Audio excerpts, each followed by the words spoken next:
ഇന്ന് വളരെ ടേസ്റ്റി ആയിട്ടുള്ള ഒരു ക്യാരറ്റ് ഹൽവ എങ്ങനെ ഉണ്ടാക്കാൻ നോക്കാം. അതിനായിട്ട് ഞാൻ 2 ക്യാരറ്റാണ് എടുത്തിരിക്കുന്നത്. ഇത് കഴുകി തൊലി കളഞ്ഞു വെച്ചതാണ്. നമുക്കിതൊന്ന് ഗ്രേറ്റ് ചെയ്തെടുക്കാം.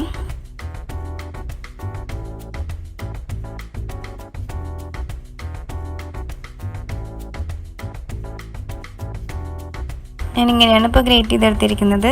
അപ്പോൾ നമ്മൾ 2 ക്യാരറ്റും ഗ്രേറ്റ് ചെയ്ത് കഴിഞ്ഞു.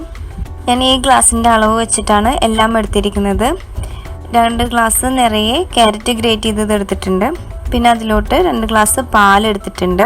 1 ഗ്ലാസ് പഞ്ചസാര എടുത്തിട്ടുണ്ട്. ഈ പഞ്ചസാര മുഴുവൻ ആവശ്യം വരില്ല. അതിൻ്റെ കറക്റ്റ് അളവ് ഞാൻ ഇതിൻ്റെ അവസാനം പറയാം. പിന്നെ വേണ്ടത് നെയ്യ്, പിന്നെ കുറച്ച് കശുവണ്ടി മുന്തിരി എടുത്തിട്ടുണ്ട്. കുറച്ച് ബദാം പൊടിച്ചതും എടുത്തിട്ടുണ്ട്. ഇത് ഓപ്ഷണലാണ്.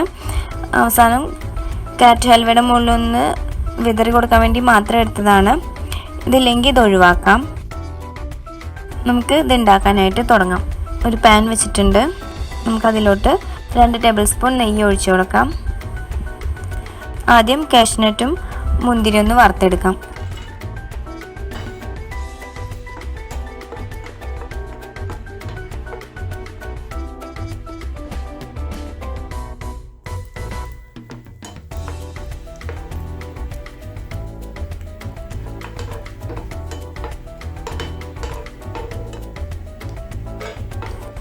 ഇനി ഈ നെയ്യിലോട്ട് ക്യാരറ്റ് ഗ്രേറ്റ് ചെയ്തത് ചേർത്തിട്ട് നന്നായിട്ടൊന്ന് വഴറ്റിയെടുക്കാം.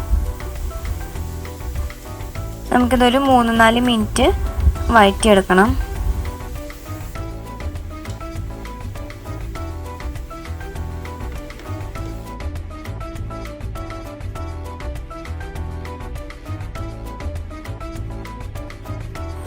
ഇപ്പം ഇത് അത്യാവശ്യം കുക്കായിട്ട് വന്നിട്ടുണ്ട്. നമുക്കിതിലോട്ട് പാൽ ഒഴിച്ചു കൊടുക്കാം. ഞാനിവിടെ 2 ഗ്ലാസ് പാലാണ് എടുത്തിരിക്കുന്നത്. ഇത് ഫ്രിഡ്ജിൽ നിന്ന് ഡയറക്റ്റ് എടുത്ത പാലല്ല. ഇതിൻ്റെ തണവ് ഒന്ന് കളഞ്ഞിട്ടുണ്ട്. തിളപ്പിച്ചിട്ടില്ല, ജസ്റ്റ് ഒന്ന് ചൂടാക്കിയിട്ടേ ഉള്ളൂ. പെട്ടെന്ന് പാൽ ഇതിലോട്ട് അങ്ങനെ ഒഴിച്ചാൽ പിരിഞ്ഞു പോകാതിരിക്കാൻ വേണ്ടിയിട്ടാണ് അങ്ങനെ ചെയ്തിരിക്കുന്നത്. അപ്പം അതിലോട്ട് മുഴുവൻ പാൽ ഒഴിച്ചു കൊടുത്തിട്ടുണ്ട്. ഫ്ലെയിമിന് കൂട്ടി വയ്ക്കാം. ഈ ക്യാരറ്റ് പാലിൽ കിടന്നിട്ട് നന്നായിട്ട് കുക്കാവണം.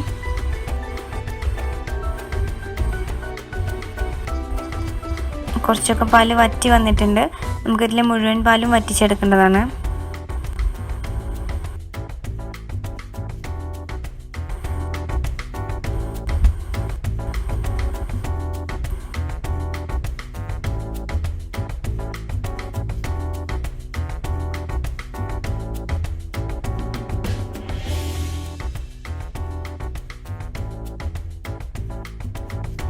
ഇനി അതിലോട്ട് 1/2 ഗ്ലാസ് പഞ്ചസാര ചേർത്ത് കൊടുക്കാം. ഇപ്പോൾ 1/2 ഗ്ലാസ് ചേർക്കുന്നുള്ളൂ. പിന്നെ നോക്കിയിട്ട് മധുരം ആവശ്യമുണ്ടെങ്കിൽ മാത്രം ചേർത്ത് കൊടുത്താൽ മതി. ഇത് തരി പഞ്ചസാര തന്നെയാണ് എടുത്തിരിക്കുന്നത്, പൊടിച്ച പഞ്ചസാരയൊന്നുമല്ല. ഇപ്പോൾ പഞ്ചസാരയൊക്കെ നന്നായിട്ട് മെൽറ്റായി വന്നിട്ടുണ്ട്. നമുക്ക് പാല് വറ്റുന്ന വരെ ഇതൊന്ന് ഇളക്കി കൊടുക്കാം.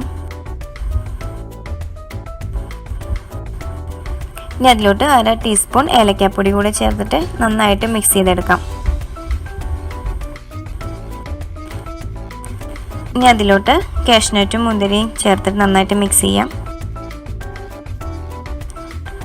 പൊടിച്ചു വെച്ച ബദാം കൂടെ ചേർക്കുന്നുണ്ട്. ഇപ്പം നമ്മുടെ പാലൊക്കെ ഏകദേശം ഇതിൽ വറ്റി വന്നിട്ടുണ്ട്. 2 മിനിറ്റ് കൂടി ഇതൊന്ന് നന്നായിട്ട് ഇളക്കി കൊടുക്കുന്നുണ്ട്.